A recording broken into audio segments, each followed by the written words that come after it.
Hello, I'm Cathy. Welcome to Lunarbird Book Club.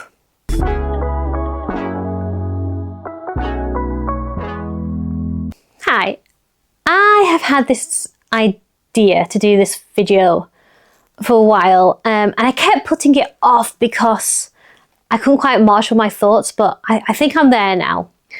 So what this vlog is going to be is, what's it like reading as a Christian? And I know that's like a strange question to even put out there. I think part of what's inspired me to want to make this video is I've been watching lots of vlogs about people with huge TBRs or people who like to buy lots of books at a time, and there's been lots of content out there about overconsumption of books or not overconsumption of books. But it kind of got me thinking about, why do we do this in the first place? Why are we so keen to keep reading books? What is it about books that are so enthralling, and why do we put so much energy into reading them, talking about them, analysing them? Why do we do that?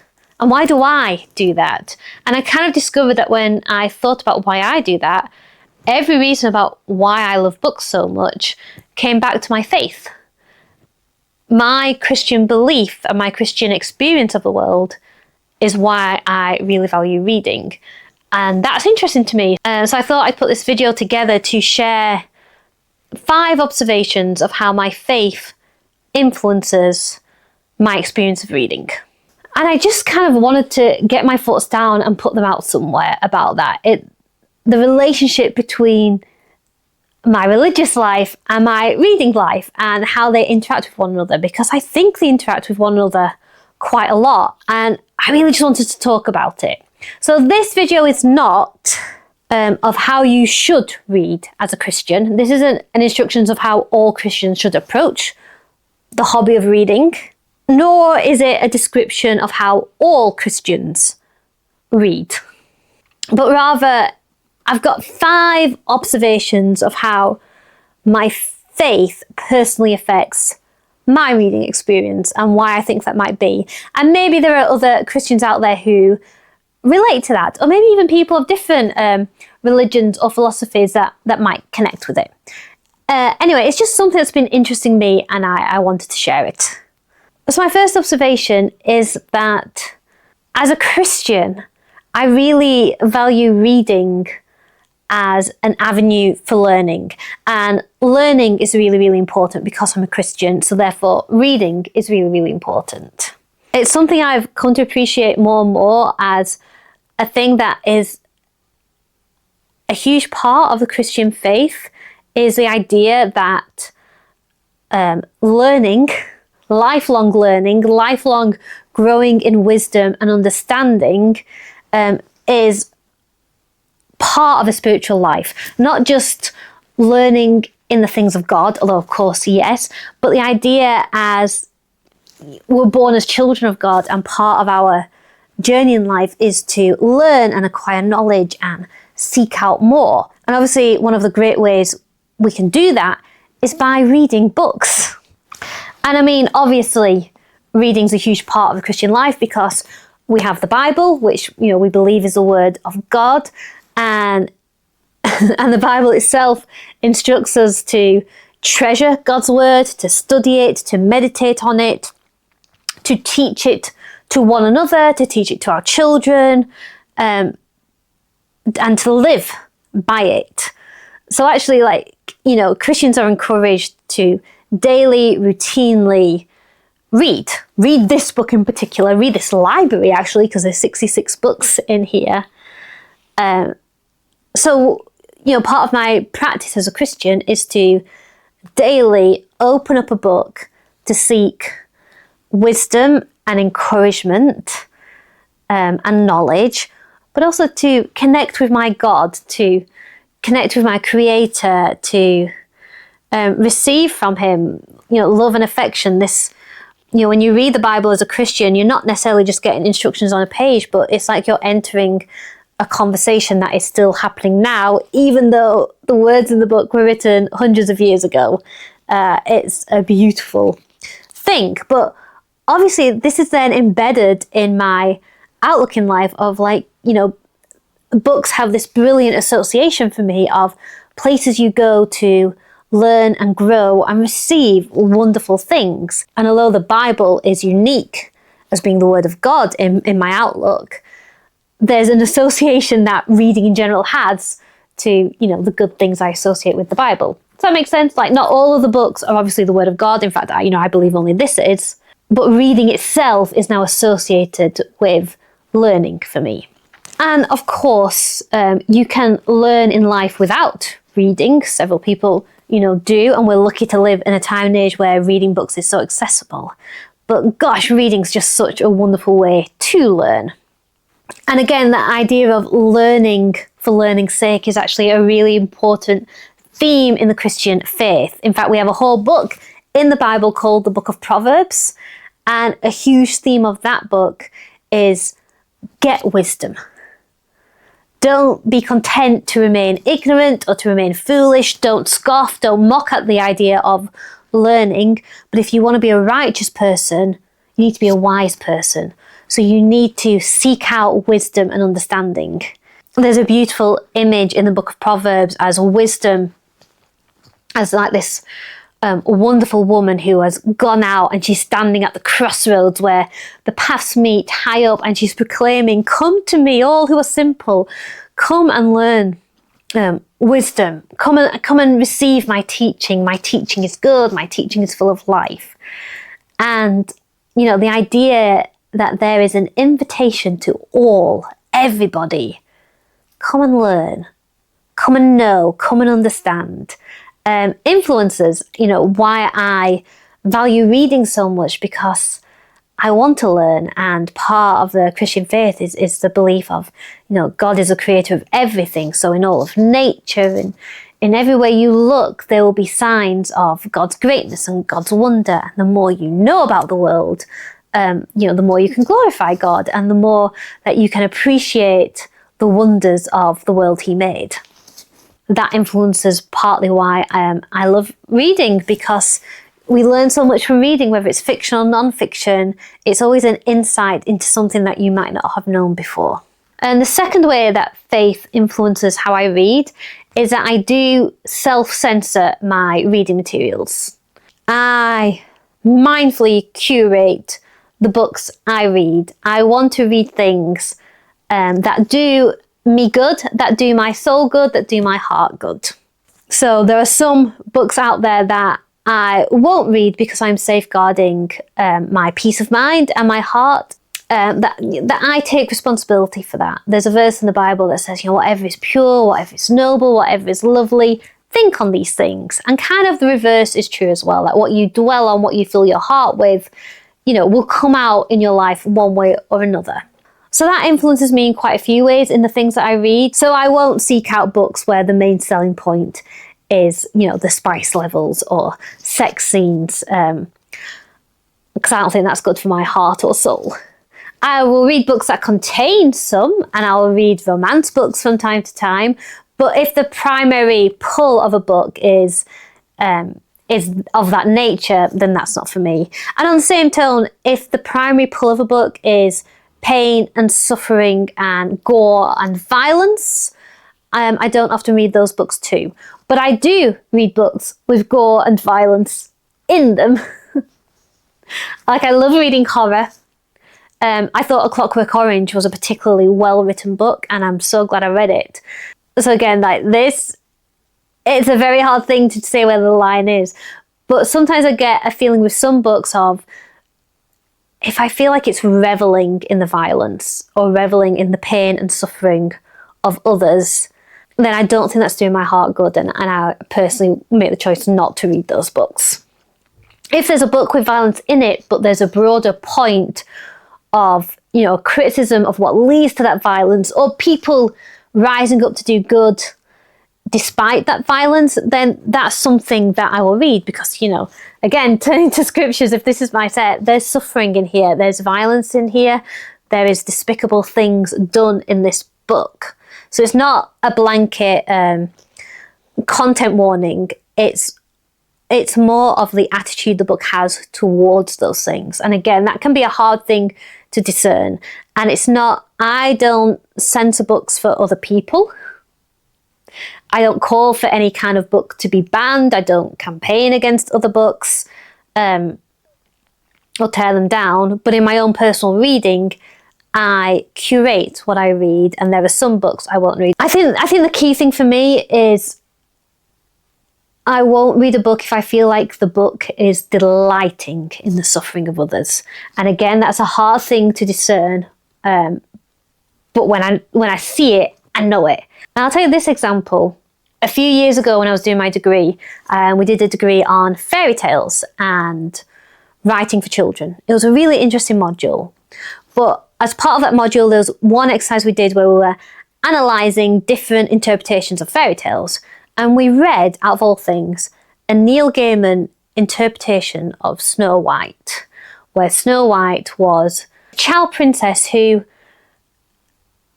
turns into kind of like a vampiric character. And she's like about 6 years old in this retelling. And there's a scene in that story that we read where the vampiric Snow White, as a 6-year-old child, captures and assaults a seedy old monk or bishop on the road. And there's quite a graphic sexual scene in that.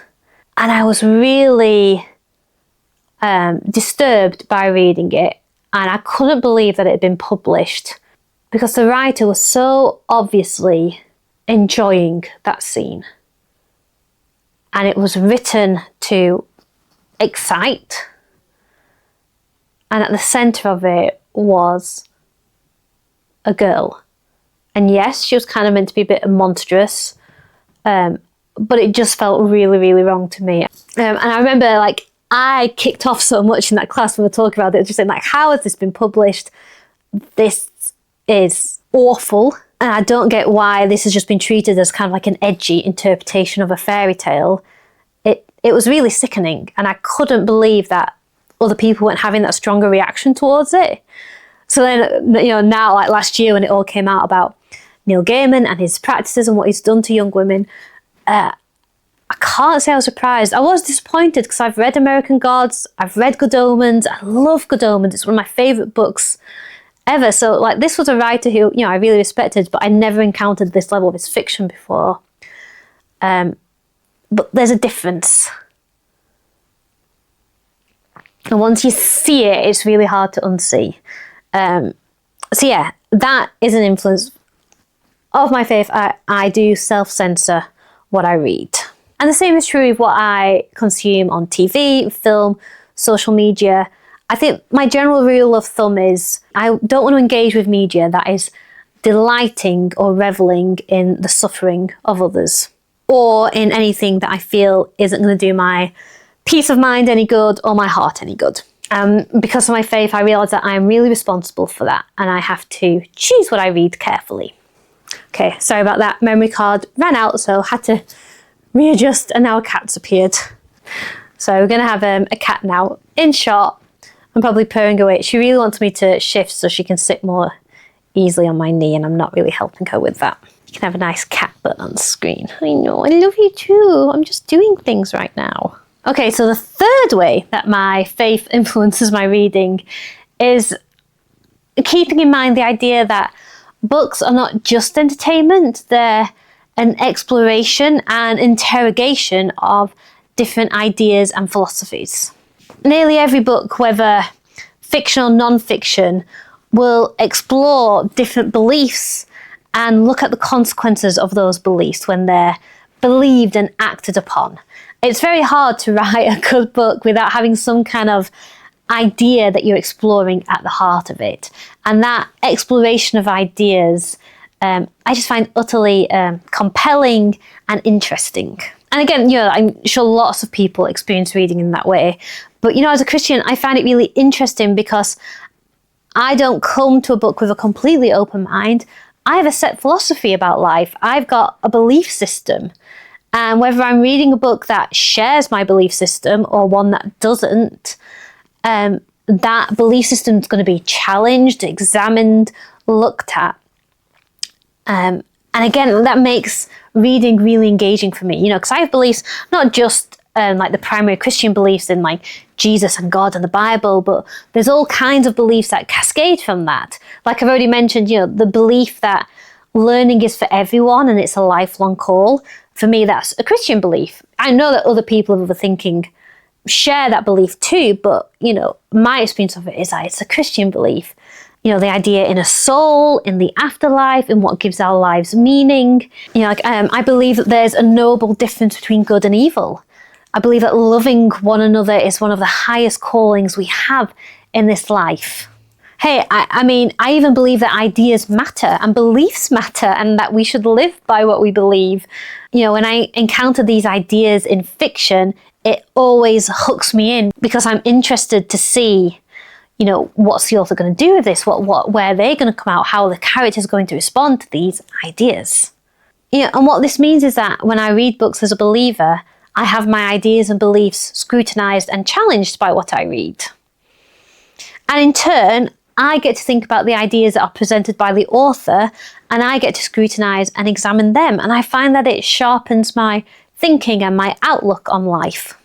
And for that reason, even though I censor my reading in terms of there are things that I don't want to read that I feel that would be bad for me, I don't tend to censor my reading based on whether the author is a Christian or not. I read lots of books by people of different religions, and particularly people of no particular religion whatsoever, and people who are quite anti-Christian in their writing. I don't feel threatened or alarmed by that, because reading people who've got a completely different philosophy from me, I still find beneficial because, again, one of my core beliefs is that truth is real. And if something is really true, it can withstand scrutiny. It can withstand a hostile dialogue. You can, hold something up and test it and beat it up a little bit. You can withstand argument and debate, because if something's true, that, truth will out. I feel like I benefit from reading books that are written by people who do not have a Christian philosophy at all, because it's a really worthwhile thing to do, to look at opposing arguments and ideas and philosophies and see where that leads. Okay, my fourth observation is that reading as a Christian means... there's no way of saying this without sounding pretentious in an English literature student kind of way, but I'm going to say it anyway with complete sincerity, okay? And you're just going to have to take my word for it.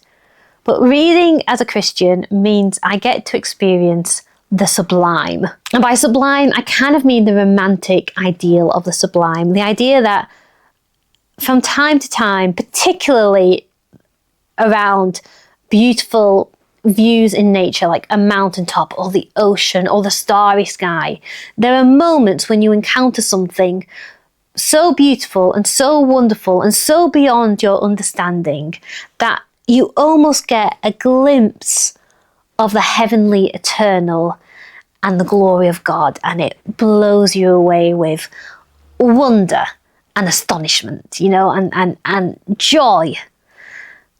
And that's what the Romantic poets often explored when they were writing about nature in the 1700s. And I get that feeling too, sometimes around parts of nature.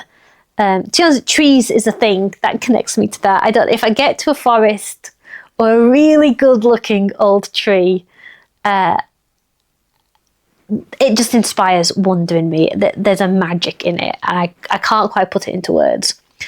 But I also sometimes get a similar experience when I'm reading certain books. So like how we just said, I value reading books of opposing philosophies to the Christian faith because it sharpens my thinking and it informs me and it interrogates my beliefs in a way that I really appreciate. But the opposite's also true. From time to time, I read books written by Christian authors and their faith has poured into their story and their work. And it creates a wonderful experience for me when I read it. There's something thrilling when there's a harmony of beliefs between what I hold as a Christian and what the book is offering, where you encounter gospel truth and a gospel message in a very well written story. And it's not necessarily that the story itself is trying to preach the gospel to you, it's just there. I encounter this when I read Lord of the Rings. Lord of the Rings is not a retelling of the gospel. it's not a Christian picture. It's its own fantasy thing, but Tolkien's faith has informed every part of that story.